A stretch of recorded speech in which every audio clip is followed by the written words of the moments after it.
The chemical burns on Emma Collins's hands would heal in 3 weeks. The cease and desist letter from Morrison. Hartley and Associates would arrive in 3 days. But watching her father cry for the first time in 7 years, that would stay forever. Marcus Collins had worked as a janitor at Lincoln High School for 22 years. Same mop bucket. Same industrial green uniform. Same gentle smile when students actually bothered to look at him. He'd raised Emma alone since her mother died of ovarian cancer when she was 10. And in all that time, through all those impossible nights of grief and single parenthood and making $43,000 a year stretch to cover everything, Emma had never seen him break. Not until he walked into that chemistry lab and saw his daughter. The smell hit him first, that sharp, acrid bite of industrial adhesive mixed with something else. Fear.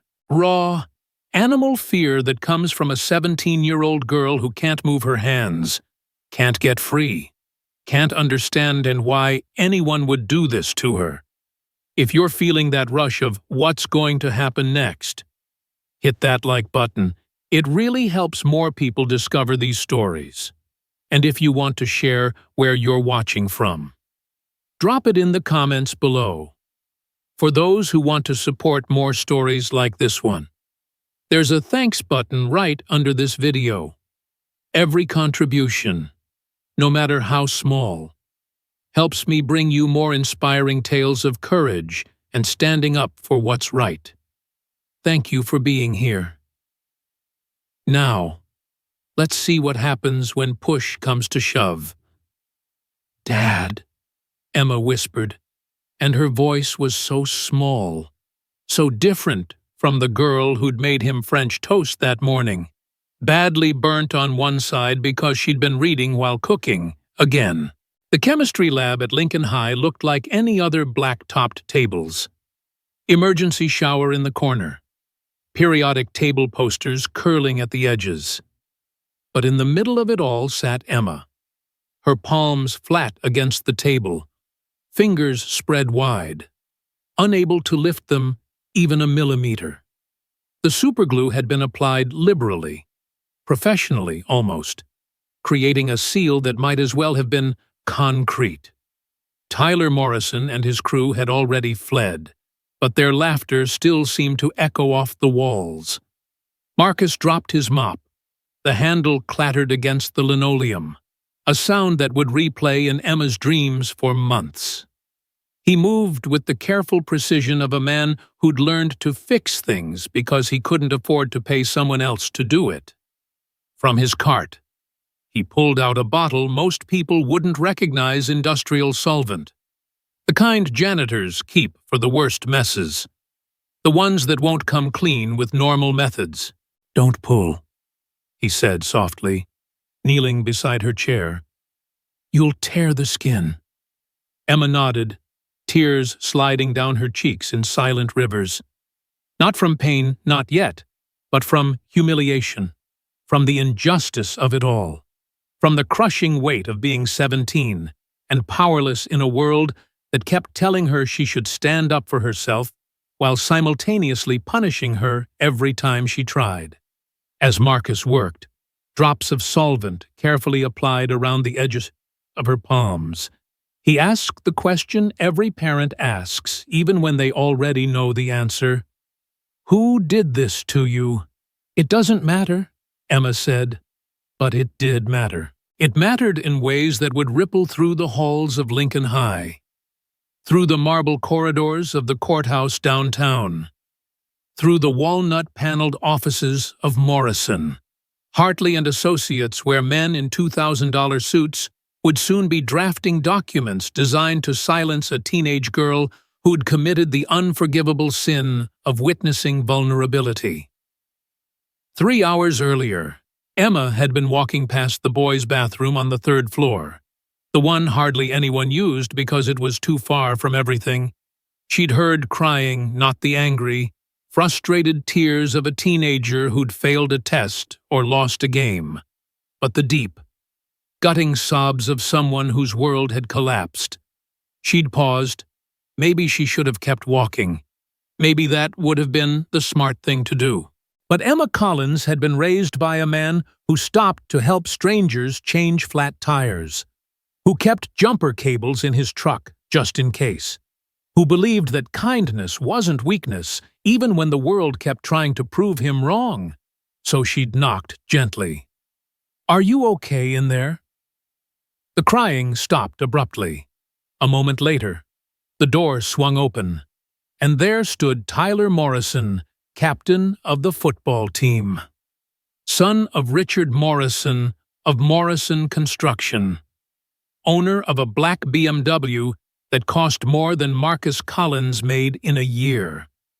His eyes were red and swollen, his perfect jaw clenched tight. "Get out of here," he'd snarled.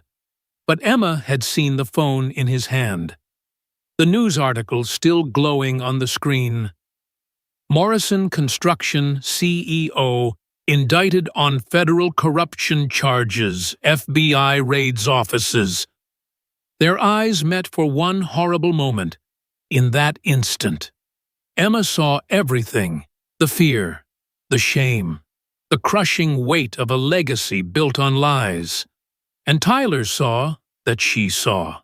"I won't tell anyone," Emma said quietly.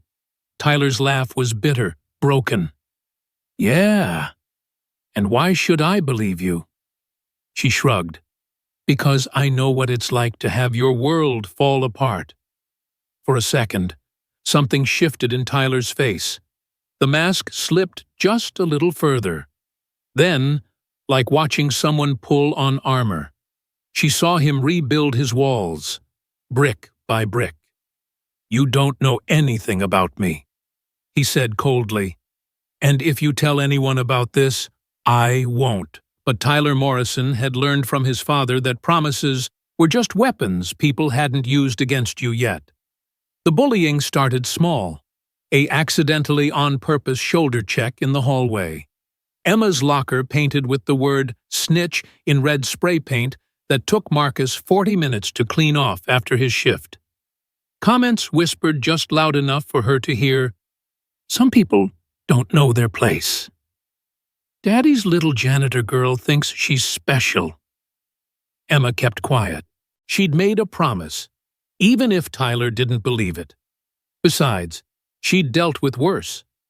When you're the kid who brings clearance rack clothes to school and pretends not to be hungry when you give your lunch money to the younger kids who need it more, you learn to let things roll off your back. But Tyler couldn't let it go. Every time he saw Emma in the halls, he remembered that moment of weakness. She became a living reminder of the day his perfect life revealed itself as a house of cards. And in the cruel mathematics of high school, where power is everything and vulnerability is death. Her continued existence felt like a threat. The chemistry lab incident was planned with military precision. Tyler's best friend, Jake, had an older brother who worked construction. He knew exactly which adhesive to use. They waited until Mrs. Chen stepped out to make copies, leaving the class to work on their lab reports. It took less than 30 seconds. A distraction from Brittany asking about the homework. Tyler and Jake moving fast. The adhesive applied to Emma's desk while she was turned away. When she put her hands down to resume writing, the trap was set. At first, Emma didn't realize what had happened. The glue took a moment to set. She tried to lift her right hand and felt with resistance. Confusion first, then understanding, then panic as she tried her left hand and found it equally stuck. "Oh my God!" Brittany gasped, her performance Oscar-worthy. "Emma, what did you do?" The laughter started then, cruel and sharp, the kind that cuts straight through to your soul.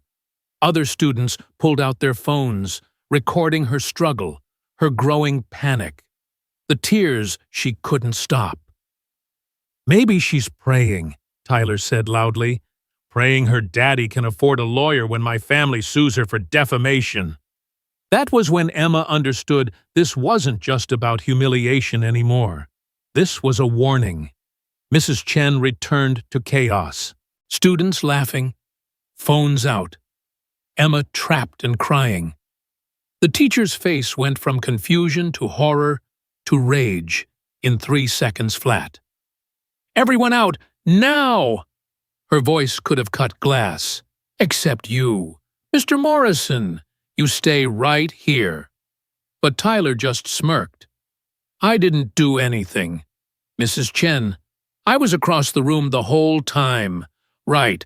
Everyone," a chorus of agreement. Nobody wanted to cross Tyler Morrison, especially not now, not when his family's lawyers were probably on speed dial. Mrs. Chen looked at Emma, still stuck, chemical burns beginning to form where she'd pulled too hard against the adhesive. "I'm calling the principal, and the nurse, and my dad," Emma whispered. "Please, just call my dad." If this reminds you of someone who stood by while others suffered, who chose safety over justice, who still carries that weight years later, you're not alone. We all have moments we wish we could take back, words we wish we'd said. Marcus arrived in 12 minutes. He'd been cleaning the cafeteria when the call came through. He didn't run. Marcus Collins never ran in the hallways, even in emergencies. But his walk had a purpose that made students step aside. When he entered the chemistry lab and saw his daughter, something shifted in his face. Emma had seen her father angry before when the hospital sent bills they couldn't pay, when her mom's insurance tried to deny coverage, when life seemed determined to grind them down. But this was different. This was the kind of cold fury that comes from a father realizing his child has been hurt deliberately, calculatedly, cruelly. He didn't say a word to Tyler, who was still there despite Mrs. Chen's orders, lounging against the back wall with practiced indifference. Marcus just went to work, pulling on latex gloves, examining the situation like the professional he was. 22 years of dealing with every possible mess had taught him patience. "Mrs. Chen," he said quietly, "could you please get the nurse? Emma's going to need medical attention. These are chemical burns starting to form." "Chemical burns?" Mrs. Chen's face paled from trying to pull free. "The skin's already damaged."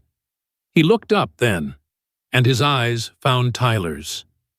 "This is assault, with a weapon that causes chemical burns.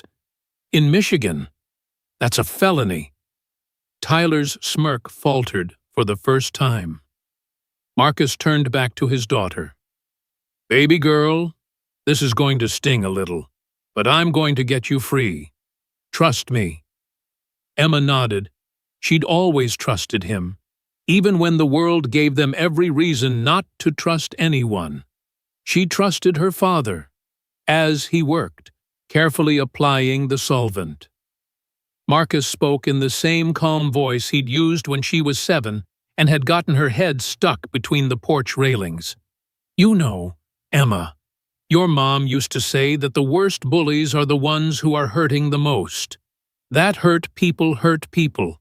He paused, applying more solvent. "But she also said that understanding someone's pain doesn't mean accepting their cruelty." Emma's right hand came free first. The skin was raw, angry red in places, blistered in others. She cradled it against her chest, biting her lip to keep from crying out. "Almost done, baby girl. You're doing so good." Principal Angela Torres arrived as Marcus was freeing Emma's left hand. She took in the scene, Emma's injuries, the chemical burns, Tyler still inexplicably present, the cluster of students filming from the doorway despite Mrs. Chen's attempts to clear them out. "Everyone in the hallway, to the office, now." Her voice brooked no argument. Mr. Morrison? That includes you. I didn't. Now. As Tyler left, he made sure to brush past Emma's chair. My dad's lawyers are going to destroy you, he whispered. Both of you. Principal Torres heard him. Her face hardened. Mr. Morrison! That sounded remarkably like a threat. Would you care to repeat it? But Tyler was already gone.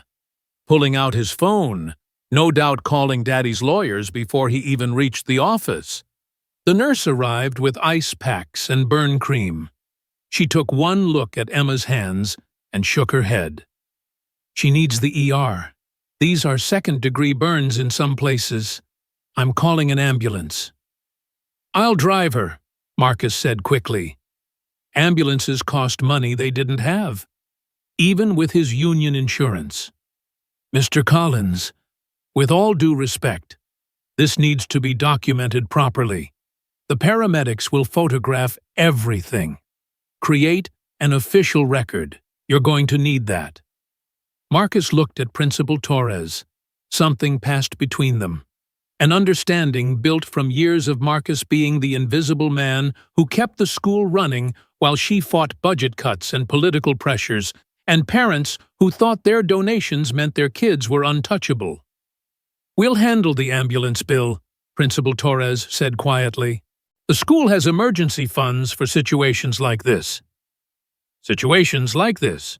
Marcus's voice was still calm, but there was steel underneath. How often do situations like this happen? Angela, she had the grace to look ashamed. The paramedics arrived in a blur of Navy uniforms and professional competence.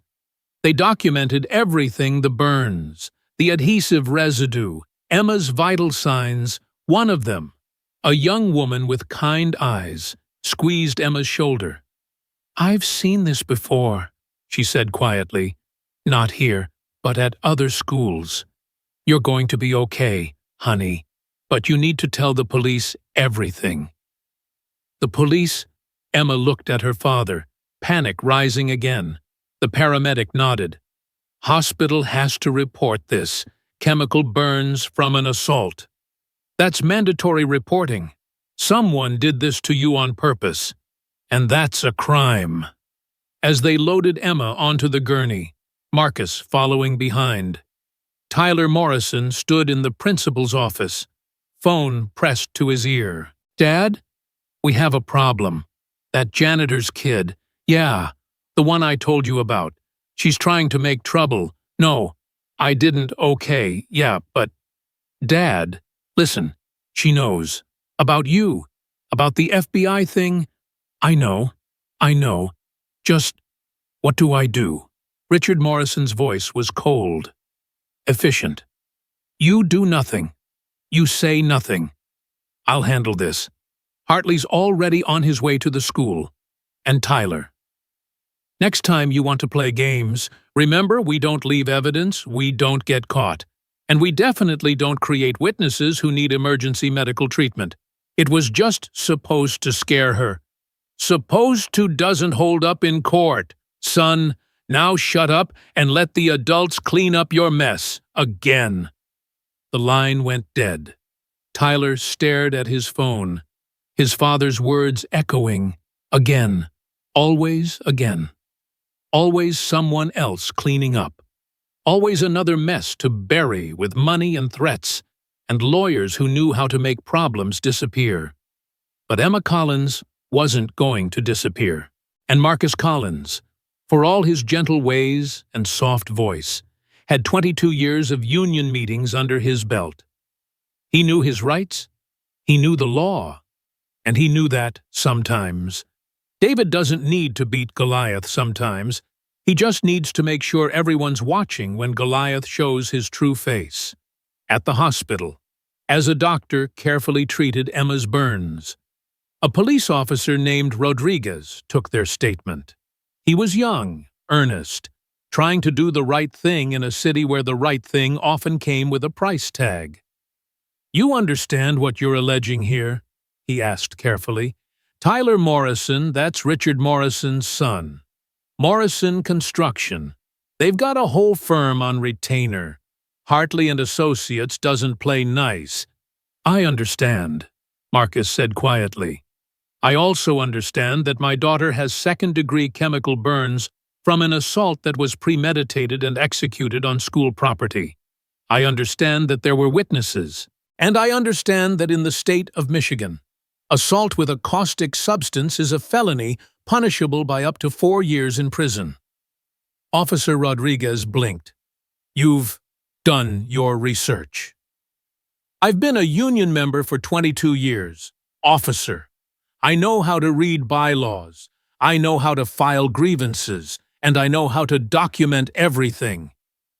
Marcus pulled out a small notebook, the kind you could buy at the dollar store. Pages already filled with his careful handwriting. Every incident, every threat, every witness, times, dates, locations. Emma looked at her father in surprise. She hadn't known he'd been keeping track. You knew this would escalate, Rodriguez said. It wasn't a question. Marcus shrugged. When you've been invisible as long as I have, you learn to see patterns. Rich kid targeting my daughter. Either she did something to him, or she saw something she wasn't supposed to see. Emma doesn't start trouble. So that left option 2. Dad? Emma said softly. I promised I wouldn't tell. And you didn't, baby girl. You kept your word, even when he didn't deserve it. But he made a choice today. And choices have consequences. Rodriguez finished taking notes, then looked at them both seriously. I'll file the report. But I need you to understand the Morrisons have sued 3 families into bankruptcy over lesser accusations. They're going to come at you hard. Defamation, false allegations, intentional infliction of emotional distress. They'll throw everything at the wall to see what sticks. Then I guess, Marcus said, standing up, his daughter's unbandaged hand in his. We'd better make sure we're not standing in front of that wall when they start throwing. As they left the hospital that night, Emma's hands wrapped in white gauze like a boxer who'd lost a fight. Neither of them saw the black town car idling in the parking lot. Neither of them saw the man in the expensive suit taking photos of them. Neither of them knew that, at that very moment, in a glass tower downtown. Lawyers were already drafting the papers that would arrive at their door in 3 days. The cease and desist letter would be just the beginning. Because in Tyler Morrison's world, there were 2 types of people, those who had power, and those who needed to be reminded they didn't. And Emma Collins, daughter of a janitor, keeper of dangerous secrets, was about to learn exactly which category the Morrisons thought she belonged in. But she was also about to learn something else, something Tyler and his father had never bothered to understand. Sometimes the most dangerous person in the room isn't the one with the money, or the lawyers, or the power. Sometimes it's the quiet one with nothing left to lose and everything to fight for. Sometimes it's the one who keeps receipts. The cease and desist letter arrived on a Thursday morning, delivered by a courier who looked embarrassed to be standing on the cracked steps of a duplex in East Detroit.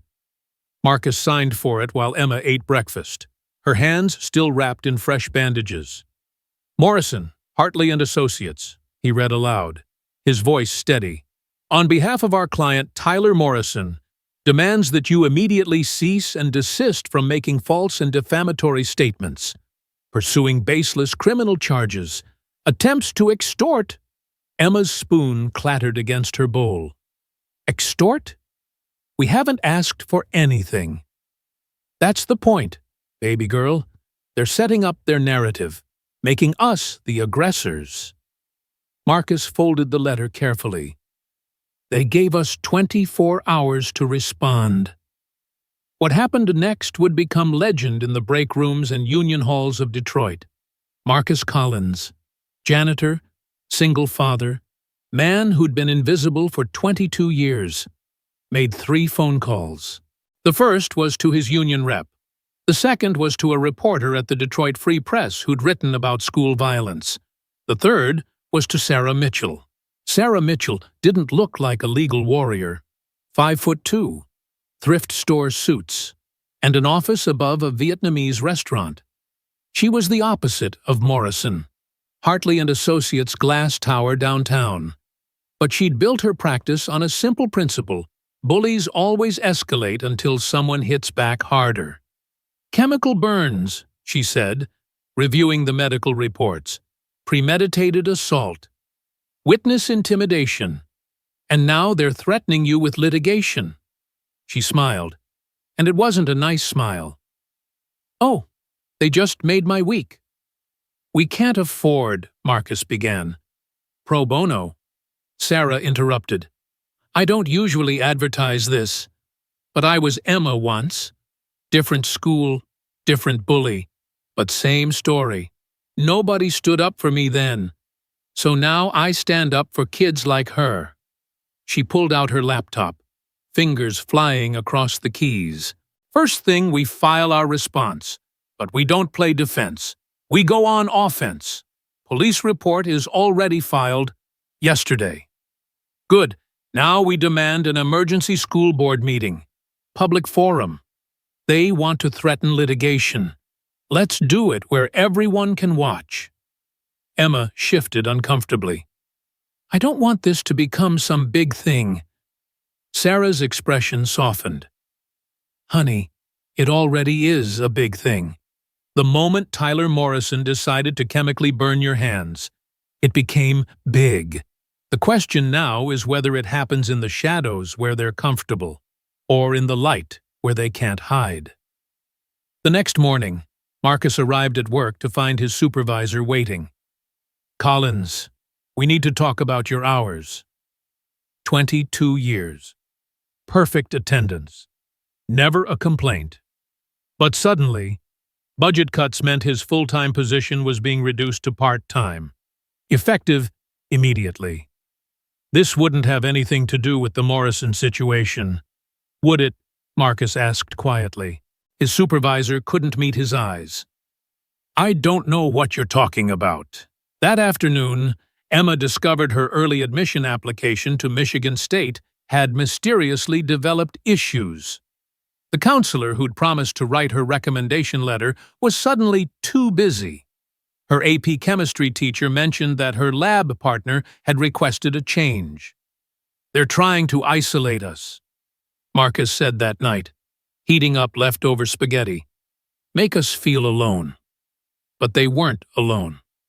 Mrs. Chen called that evening, voice carefully neutral. I'm not supposed to contact you directly, but you should know I gave a statement to the police, a full statement. What happened in my classroom was assault. Plain and simple. Officer Rodriguez texted Marcus. Morrison's lawyers already called my captain. Pressure's on. But that notebook of yours, every incident you documented, it's gold. Keep documenting. Even Principal Torres, caught between justice and politics, quietly ensured Emma could finish her coursework from home while her hands healed. The school board meeting was scheduled for the following Tuesday. Sarah filed the demand on Friday, giving the Morrison team just enough time to panic, but not enough to properly strategize. She knew they'd come in swinging. All Armani suits and legal intimidation. She was counting on it. The thing about bullies, Sarah explained, reviewing her notes in her cluttered office, is they always follow the same playbook. Deny, attack, reverse victim and offender. They'll paint Tyler as the real victim here. Poor, misunderstood rich boy being persecuted by the vengeful janitor's daughter. But the evidence, Emma started. Evidence doesn't matter if nobody sees it. That's why we're doing this publicly. Your dad's union is spreading the word. That reporter's been asking questions, and she smiled again, that sharp-edged smile. I may have suggested to certain community organizations that this would be an interesting meeting to attend. Tuesday arrived gray and drizzling, fitting weather for a showdown. The Lincoln High auditorium was packed. Parents, students, teachers, community members, and yes, reporters filled every seat. The school board sat at their table looking deeply uncomfortable. Richard Morrison entered like he owned the room, which in a way he did. Morrison Construction had donated the new athletic complex. His legal team flanked him. All had so sharp suits and sharper expressions. Tyler followed, looking younger than his 18 years, playing the part of the confused, persecuted student. Sarah arrived with just Marcus and Emma. Her thrift store suit, a deliberate contrast to the Morrison power display.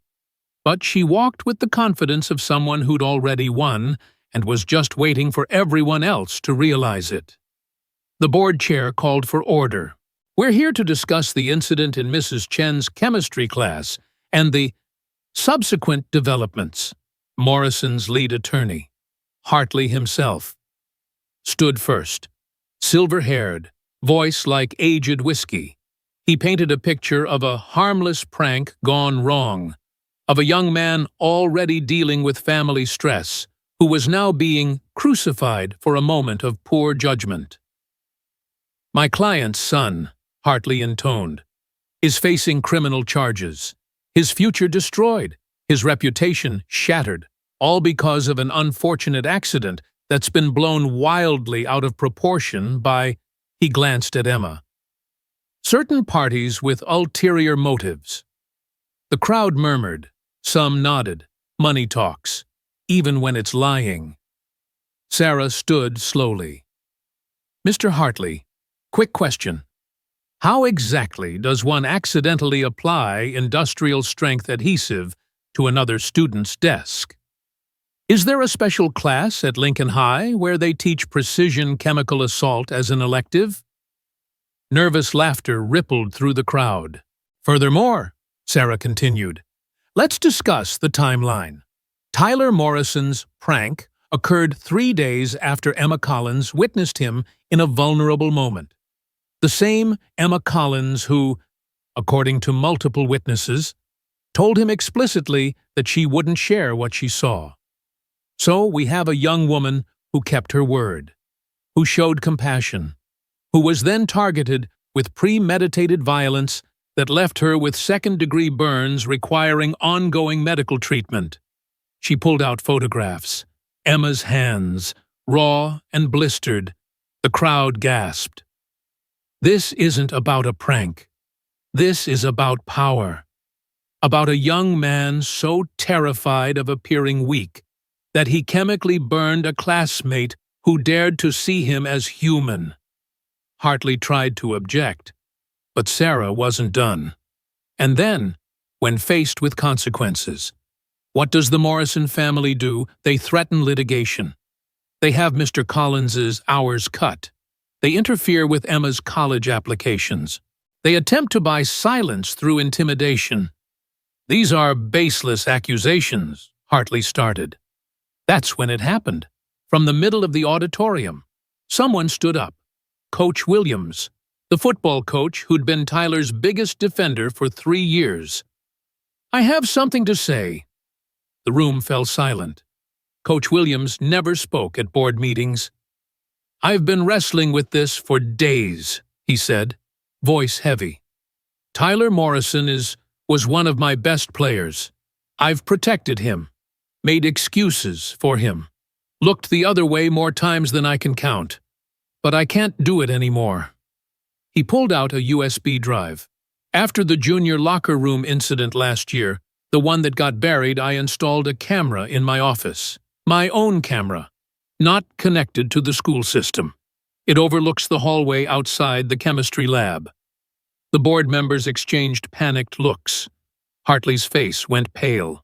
I have footage, Coach Williams continued, of Tyler Morrison and Jake Patterson purchasing the adhesive from his brother in the parking lot. I have footage of them discussing the plan. I have footage of them entering the chemistry lab. And I have footage of them high-fiving afterwards while Emma Collins was still trapped inside. The auditorium erupted. Hartley was on his feet, shouting about illegally obtained evidence. Richard Morrison was frantically calling someone, but Coach Williams wasn't finished. I also have footage from the past 2 years. Every incident that got swept under the rug. Every kid who transferred schools rather than deal with Tyler Morrison. Every time money made problems disappear. He looked directly at Tyler. I failed those kids by staying silent. But I won't fail Emma. What happened next shocked everyone, including Sarah. From the back of the auditorium, a woman's voice called out, "He's right! Judge Patricia Williams, Coach Williams's mother, juvenile court judge, and one of the most respected legal figures in Detroit, walked down the aisle. She wasn't there in an official capacity, just as a mother supporting her son's decision to finally do the right thing.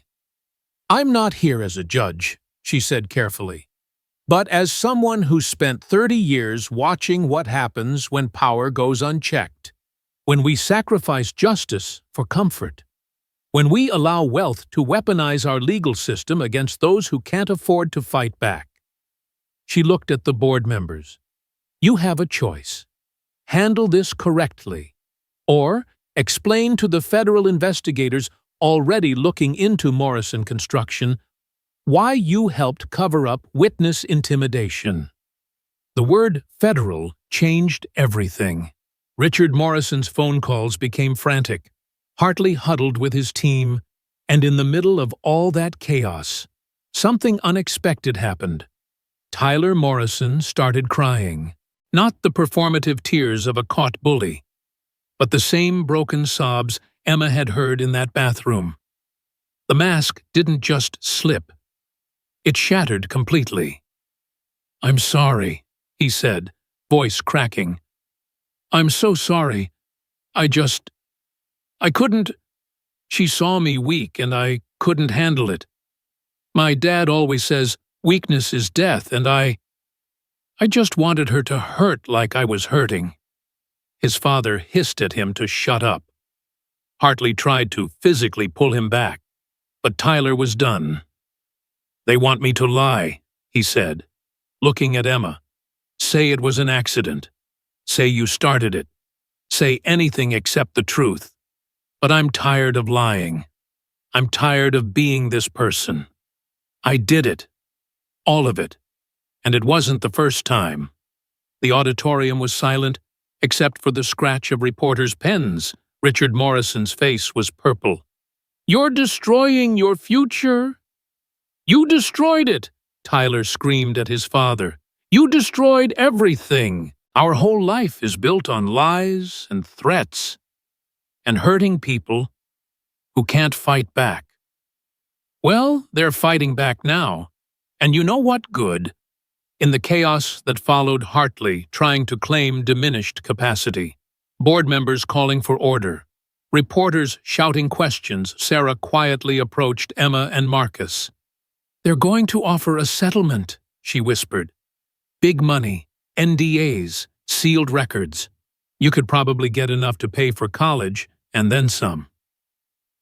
The next morning, in Sarah's office above the Vietnamese restaurant, Hartley himself sat across from them. The number he wrote down was substantial $50,000. All Emma had to do was sign papers saying she wouldn't pursue criminal charges, wouldn't speak publicly about the incident. Wouldn't? "No," Emma said quietly. Hartley blinked. "I'm sorry. I said no. I don't want your money. I don't want your silence. I want change." Sarah leaned forward. "My client has a counter-proposal. Tyler Morrison pleads guilty to assault. He receives 200 hours of community service, mandatory therapy, and the incident goes on his permanent record." However, she held up a hand as Hartley started to object. "The record can be sealed after successful completion of a restorative justice program." "Furthermore," Emma added, surprising everyone, The Morrison family donates $50,000 to establish a program at Lincoln High. Call it Silent Voices, a safe space for students to report bullying.